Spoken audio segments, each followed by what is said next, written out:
নমস্কার বন্ধুরা, আশা করি তোমরা সবাই খুব ভালো আছো। আমিও খুব ভালো আছি। সম্পাস লাইফস্টাইলের আরও একটা নতুন ভিডিওতে তোমাদের সবাইকে স্বাগত।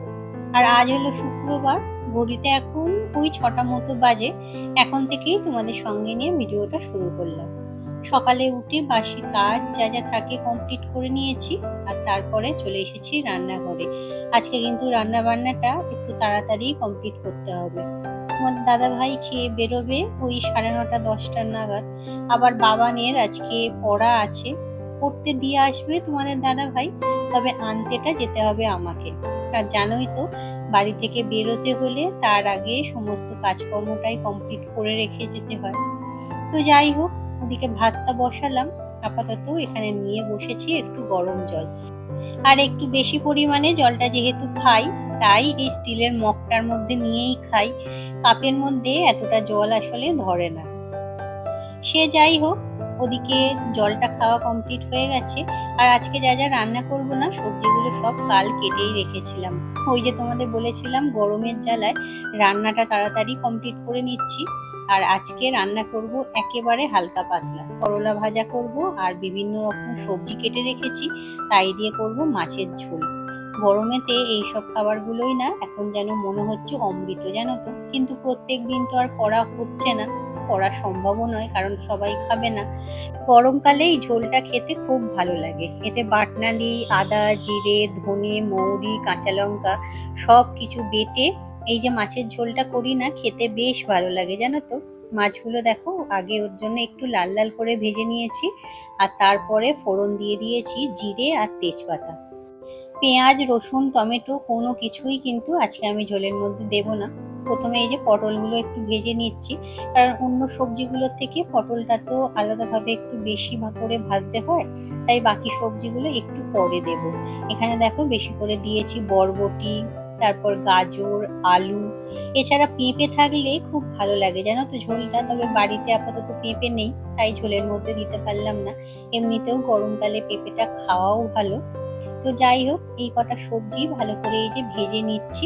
একটু ভালো করে ভেজে নিয়ে তারপরে এর মধ্যে বাটনাটা দিয়ে দেব।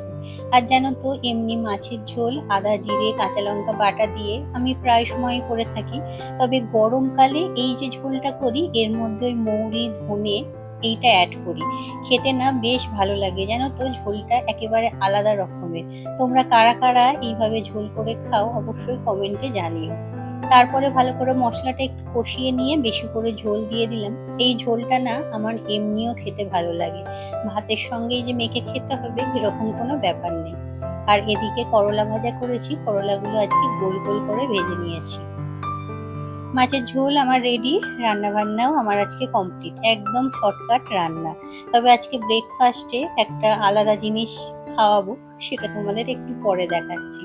তারপরে এখন চলে এসেছি ঘরে সোফার কভারটা ঠিক করার জন্য। আর জানো তো, সোফার যে আগে কভারটা পাতা ছিল, তার থেকে না এই কভারটা ওই যে বলেছিলাম একটু ছোট, তার জন্য না যেন বেশি ঘেঁটে যায়। একটু বসলে বা এরকম লাফালাফি বাপি যখন করে, তাতেই দেখি কভারটা নিচে নেমে চলে আসে। আগে যে কভারটা পাতা থাকতো, সেই কভারটা কিন্তু এত বেশি গুটিয়ে যেত না। সেটা কিন্তু বেশ ভালোভাবেই পাতা থাকতো, একটু আধটু এদিক ওদিক হতো, কিন্তু এই কভারটা একটু বেশিই হয়। সারা দিনে প্রায় 3-4 বার কভারটাকে ঠিক করতে হয়, জানো তো। তো যাই হোক, কি আর করা যাবে, ঘাঁটাঘুঁটি হয়ে থাকলে দেখতেও ভালো লাগে না, তাই করতেও হয়। আর এদিকে ভালো করে টেবিল কভারটাও পরিষ্কার করে দিলাম। উপরে যেহেতু খুব একটা কিছু থাকে না, নোংরা হয় না, তবে ওই একটু আধটু ধুলো টুলো তো পড়ে। আর জানলাটাও একেবারে মুছে নিলাম। এটা প্রায় দিনই করতে হয়, জানো তো, কারণ এই ঘরে না কেন কি জানি প্রচন্ড পরিমাণে মাকড়সার জাল হয়। আর আজকে ব্রেকফাস্ট এই যে দেখো, তোমাদের সেদিন দেখিয়েছিলাম যে আম দিয়ে জ্যাম বানিয়েছি।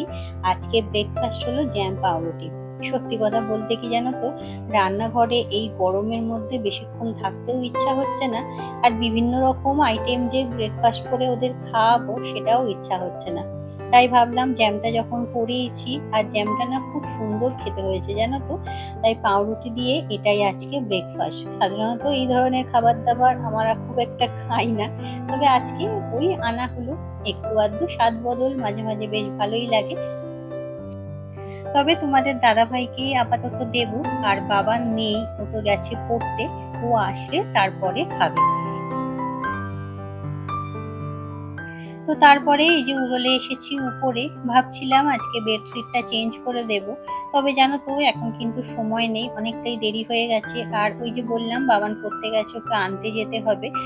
আর তার আগে বাবিকেও খাইয়ে যেতে হবে, তাই বেডশিটটা চেঞ্জ করতে গেলে একটু সময় লাগবে। আজকে আর করলাম না, কাল বা পরশু যে কোনো একদিন করে নেব। তো আপাতত বিছানাটা ভালো করে ঝেড়ে নিয়ে গুছিয়ে রেখে দিচ্ছি। আর বিছানা গোছাচ্ছি, তার মাঝেও দেখো বিছানার মধ্যে নানা রকমের খেলনা সব ছড়িয়ে ছিটিয়ে আছে। বাবির এই রকমই জানো তো, সারা বাড়ি বিভিন্ন জায়গায় নানা রকম খেলনা ছড়ানো ছিটানো থাকে, আর সারাটা দিন আমি শুধু বারবার গোছাতে থাকি। এইভাবেই চলতে থাকে বাচ্চা বাড়িতে থাকলে যা হয় আর কি। এদিকে অনেক জামা কাপড় ছিল কাঁচা, সেগুলোকে এখন এই যে গুছিয়ে নিচ্ছি। তবে গুছিয়ে তুলে রাখার মতো সময় এখন হবে না, কারণ খুব একটা বেশি আর হাতে সময় নেই। পরে এসে তারপরে জামা কাপড়গুলো গুছিয়ে রাখবো। আর এখন এই যে রেডি হয়ে গেছি। আর ঘরগুলো জানো তো ঝাড় দিয়ে নিয়েছি, তবে মোছার সময়টা পাইনি। আপাতত ওকে নিয়ে আসি, তারপরে না হয় ওই কাজগুলো করে নেব। আর এখন মুখে একটু সানস্ক্রিন লাগিয়ে নিচ্ছি। বাইরে যে পরিমাণে রোদ জানো তো, সানস্ক্রিন ছাড়া বাইরে বেরোবার কথা মানে ভাবতেই পারছি না। আর আমার এমনিতেও জানো তো এই রোদে না অ্যালার্জি আছে। বেশি রোদ লাগলেই গায়ে ওই নানা রকম র্যাশ বেরিয়ে যায়, তাই সানস্ক্রিন ছাড়া আমার বাইরে বেরোনোর কোনো কথাই নয়।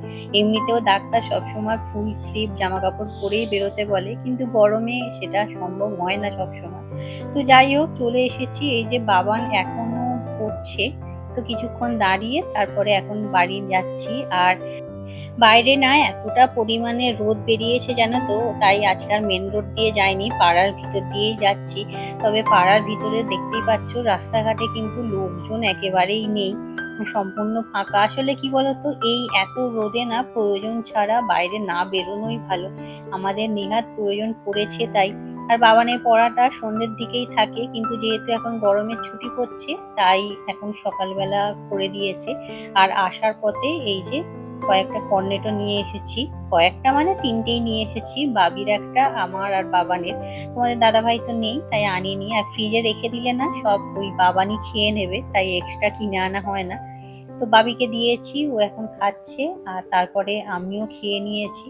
আর জানো তো গরমকালে না আইসক্রিম খেতে আমার ভীষণ ভালো লাগে, তবে বেশি খাওয়া হয় না। আর যাতে খাওয়া না হয় তার জন্যই বাড়িতে এনে রাখিও না, কারণ বাবির একটু যেহেতু সর্দির কাশির ধাত আছে, আমরা খেলে ও বায়না করবে, তাই এক্সট্রা বাড়িতে এনে রাখা হয় না। এমনকি ফ্রিজে পর্যন্ত আমরা জল খুব একটা রাখি না জানো তো। একান্ত বাড়িতে কারোর আসার কথা থাকলে তবেই, না হলে আমরা এমনি নর্মাল যে ট্যাপ ওয়াটার সেটাই কিন্তু খাই সব সময়। আসলে কি বলতো, যেটা মানুষকে অভ্যাস করাবে সেটাই চলতে থাকে। আমাদের যেহেতু ঠান্ডা জল খাওয়ার অভ্যাস নেই, তাই কি বলতো ফ্রিজে জল না রাখলেও আমাদের কোনো রকম অসুবিধা হয় না। তবে অনেককেই দেখেছি তারা ফ্রিজের জল ছাড়া খেতে পারে না, সেই রকম কোনো অসুবিধা কিন্তু আমাদের সেইভাবে হয় না। তো যাই হোক, যাওয়ার আগে তো ঘরগুলো ঝাড় দিয়ে গিয়েছিলাম, এখন এসে এই যে ঘরগুলো মুছে নিচ্ছি। আর সত্যি কথা জানো তো, এত গরমের মধ্যেও এই ঘরের কাজ বাইরের কাজ সব কিছু সামলাতে গিয়ে আজকে প্রচন্ড ক্লান্ত লাগছে। আর এমনিতেও গরমটা যে পরিমাণে পড়েছে মানে কিছুই আর ভালো লাগছে না। তো আজকে ভিডিওটা এখানেই শেষ করছি, আশা করছি ভালো লেগেছে। ভালো লাগলে একটা লাইক করে চ্যানেলটা সাবস্ক্রাইব করে পাশে থেকো। টাটা।